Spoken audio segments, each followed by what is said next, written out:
The Nigerian Association of Liquefied Petroleum Gas Marketers is set to host its 2025 National LPG Conference, an exhibition in Lagos.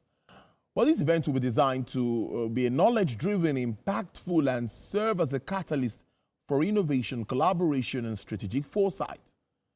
Let's look at the theme, Navigating the Future of LPG, Challenges, Opportunities, and Collaborations.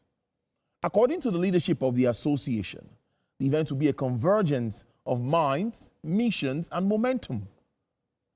The leadership noted that the event is designed to create meaningful avenues for exploring the future of LPG, addressing pressing industry challenges, and unlocking new opportunities and potentials. Again, they said the vision reflects a deep understanding of the sector's evolving landscape and the need for proactive engagement across all levels of the value chain. At its core, the conference aims to tackle the dual imperatives of sustainability and growth. The president of the Nigerian Association of Liquefied Petroleum Gas Marketers, Mr. Oladapo Olatubosun, is my guest. He's live in the studio. Good afternoon. It's good to have you here. Good afternoon, Tolu. Thank you so much for coming. Yeah, welcome. Yes, I think we should start with the situation in the gas industry first, because, you know, anytime we have you here, we like to know what is happening. What is the price of per kg of gas now and all of that? What is happening in the market? That's what Nigerians want to hear first. The price is quite more reasonable nowadays. Okay. It's coming down. And just like you rightly said in your first segment of the program, price of things are coming down. And likewise, cooking gas, the price is coming down. And I think for the first time in the last 2 years, people are buying gas at a rate of 1,000 and below 1,000 per kg. It used to be 1,002, 1,003, in some cases 1,004. But currently now, you can fill your cylinder at a rate of 950, 1,000, and 850, depending on the location and the volume you are buying. So apparently the prices are coming down. Gas is more available, and the future of the business is has a good outlook. And that's some of the factors that's actually happening that we say we need to come to a round table. Because the situation we find ourselves in the country now, we need to start planning for the years ahead. Years past, we've actually overcome some things, some challenges about the cooking gas. The initial problem was awareness and acceptance. Now we've grown beyond that. It's well accepted. We are at the level of usage level increments. People to embrace it. People are embracing it. But the challenge is when people are fully embrace it, how is going to be available? What are the economic factors, the infrastructure surrounding it? How we position ourselves in a position where we can say, yes, we are where we are. And that is why we need to peep into the future. Then navigating the opportunities round and see what and what. Because this is a multi-billion-dollar business segment of the economy. It engages a lot of hands, a lot of infrastructure are there at a different level, at a multiple level and at a lower level. When I say multiple level, we are talking about people that are producing, exploring. Those are multi-billion investments. At a lower level, people are operating at a retail level. And you see the number of hands being engaged in this sector are quite large, and they are contributing to the economy. And the product has come to stay. Then we need to peep into the future and see how we do ensure stability and how we should make sure that the industry is large enough and we can get to our target. The target is where we get about 90% of the Nigerian population, if not 100%, using LPG as a means of cooking, of processing their food. Right now, just about 25 to 30% of the population is using it, despite the abundance of the thing under the soil. A lot of investors are coming now. People are bringing their money. People are approaching the banks. Foreign investors are coming. The game changer that happened to us, if Dangote, has also pushing a lot into the value. NLG has been there. Their train 5, train 7 is almost completed. Several organizations are coming up. In Imo State, you are having one of the largest. It's going to be one of the largest producer of LPG coming up very soon. In Edo State, there's a company there that's owned by government that's also doing well. Many are coming up. When they come up, fully come up, what are the challenges they are having that can inhibit their sustainability and their future? And those are issues we need to sit down at the round table. Assist our business and also assist government to make sure the future of this sector is good.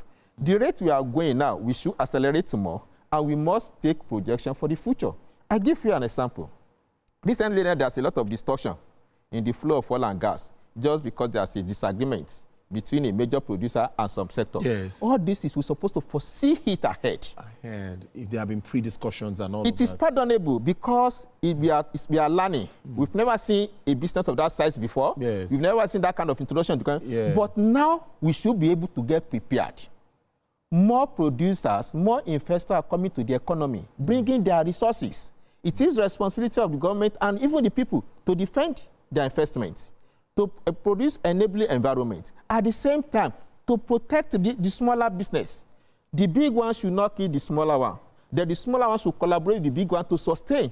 And that's why the economy can move. And all these are things we need to prepare ahead in terms of framework, in terms of relevant regulations and supervisions, surveillance rule of relevant agencies. We need to prepare ground for this if you actually want to move the economy forward. If you want to move our utilization level to 6 million metric tons per annum at par with what other counterparts in the other part of the country are doing, then we must get ready by giving the framework, the right framework.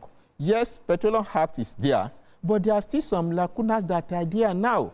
This is a learning curve for us to exploit what are the challenges and how do we have a robust and steady, fast future that will enable the investors, the practitioners, the business, everybody will have a very clean and smooth ride.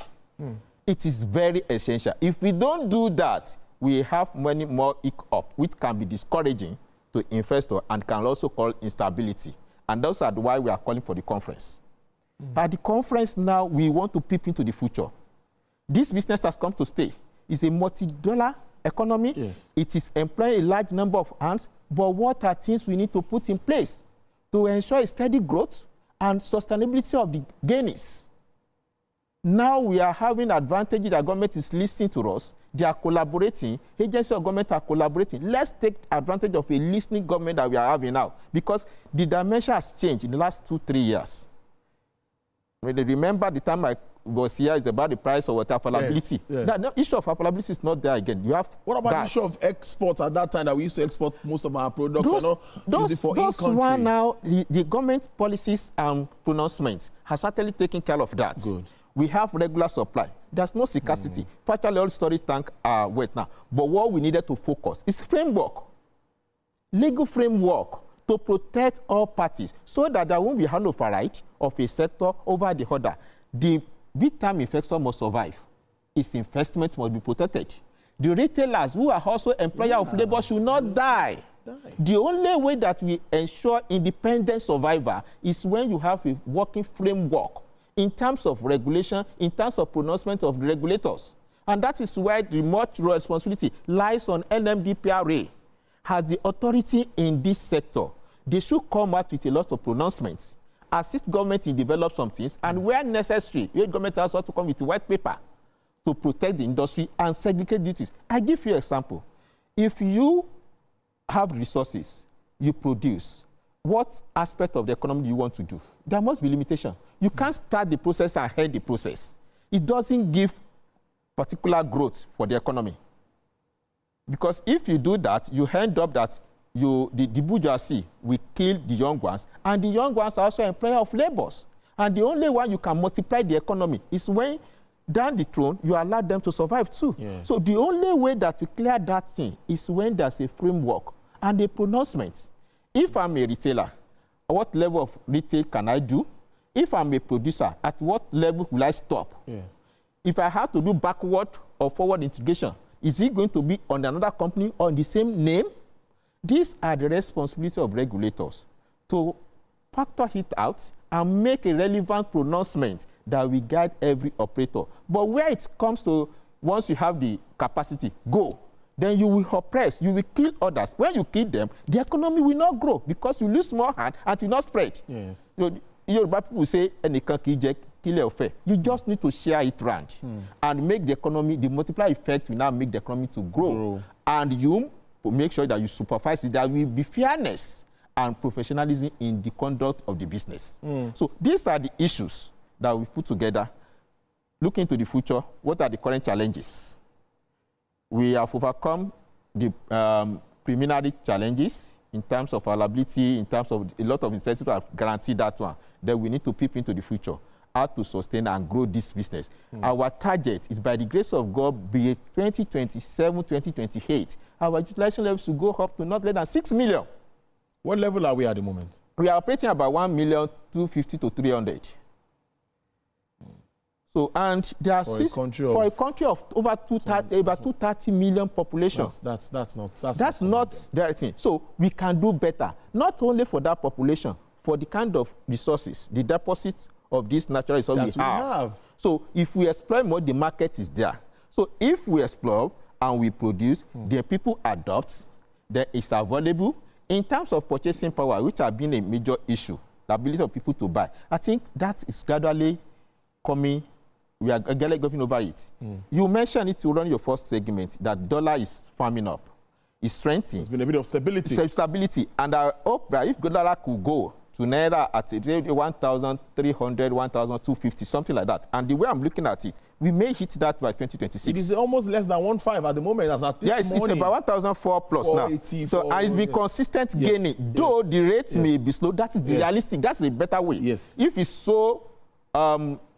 if it's so steep, this flow is so steep, it's dangerous. But this is natural. It's the market that's taking it. It's going slowly, slowing and steady. If it continues like that, by the time we enter first quarter 2026, then we may likely having, and there are a lot of exportation coming on in Nigeria now. So people are actually coming, and a lot of unnecessary importation has been discouraged. If we go by that trend, then I see Naira to dollar coming to 1,300, 1,250. By that time, purchasing power of Nigeria will improve.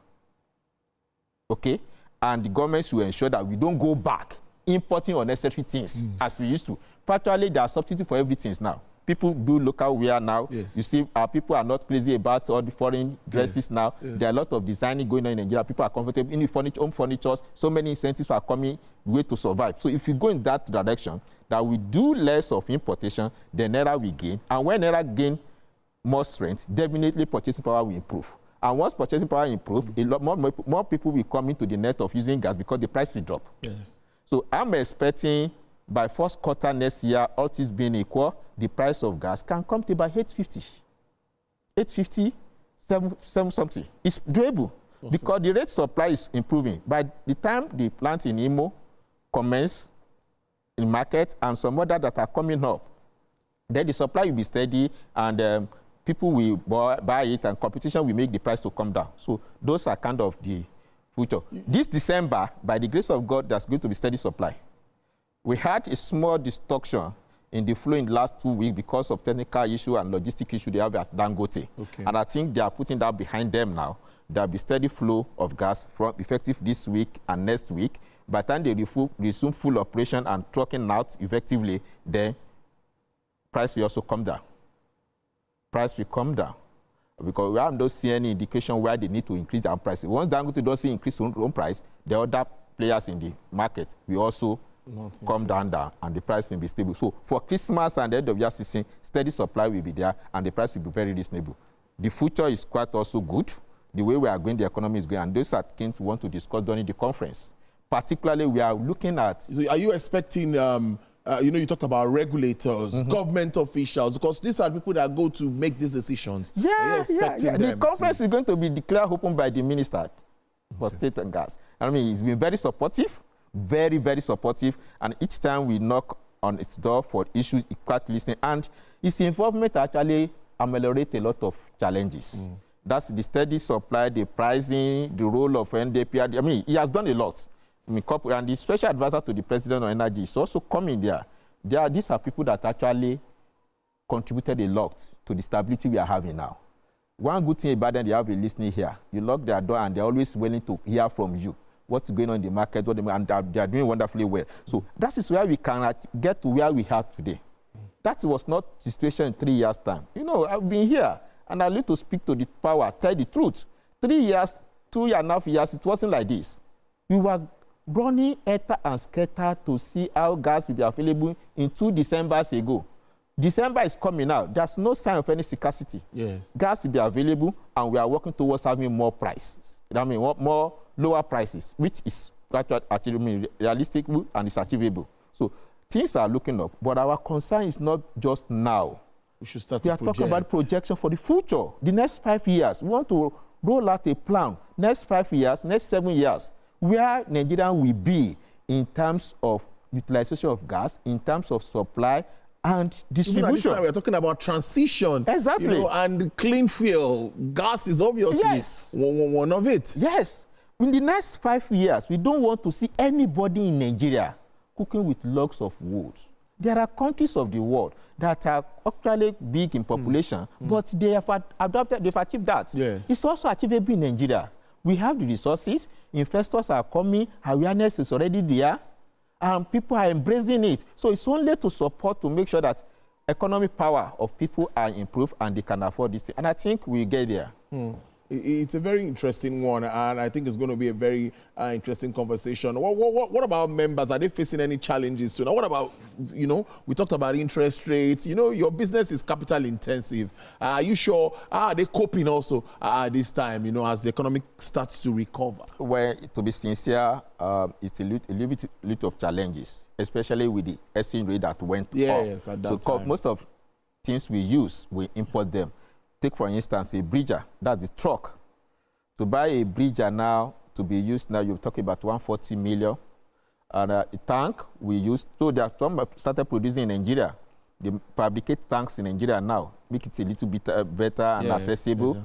But notwithstanding, the challenges of the exchange rate is there. But it's not peculiar to us alone. We know it's a general problem, and as more as the economy becomes stable and Naira is firming up, getting more strength, this will be overcome. However, it still need to, and about my members you talk about, I actually need to appreciate them, because in the next few days now, I'll be stepping down as the president. Oh, okay. Yes, I will serve my tenure for 2 good terms, 4 years. And it's been very wholesome. The members, just like yesterday. Yeah, the members are very supportive, are very committed to me, and very loyal. I must be thankful of them. And I must also thank the authority, the minister in particular. The kind of cooperation I got from his office is awesome, unprecedented. Anytime I call, anytime I knock the door, they are always willing to cooperate. And the same thing goes to Olu, the special advisor to the president. Always ready. Say, President, what's the issue? I was saying, the guys, I say, no, this is, and they are very awesome people that are really love Nigerians. And I think they made my tenure to be very productive. I must sincerely thank them, everybody, for their cooperation and a very nice journey. It's a nation building. We all contributed to building the nation, and we are happy where we are. So, and I helped them to extend the same thing to my successor. So, all right, and Tolu, thank you too much too. You are also part of the partner. Yes, you did well. Thank you so much, Mr. Olatubosun. Oladapo. So we'll see you on Wednesday where the conference starts. Thank you. For more next conversation. Mr. Olatubosun is the president of the Nigerian Association of Liquefied Petroleum Gas Marketers. His passion to that industry is so much. If we could go on, and we will just have to end the show. But that's our time. Thank you so much, and I really appreciate you for coming to the studio. All right, then. Thank you.